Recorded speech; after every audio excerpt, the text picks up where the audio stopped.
Rob McKenzie is from the Road Haulage Association and joins me now. Good afternoon, Rod. How serious is this? It's very serious, and the longer it goes on, the more serious it becomes. I mean, I think in terms of today, we've seen lorry drivers stick to the rules and try not to go to Dover. Certainly the roads in Kent have been quieter than we would have expected, and so clearly a lot of people have stuck to the rules, which is good. But we cannot afford a long-term disruption to your supply chain. And I do mean your supply chain, because everyone who's listening to this depends on the things they get on the backs of lorries coming from the continent for a lot of the stuff that we get in the supermarket. So it's important stuff.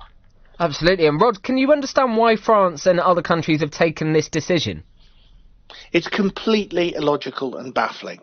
And here's why, just so that listeners can understand.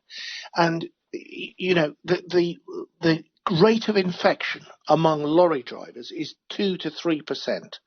So that's one of the lowest occupations in terms of infection from COVID.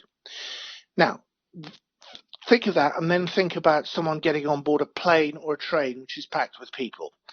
If that person is a carrier of COVID, you could see a logical argument that they could infect a lot of people.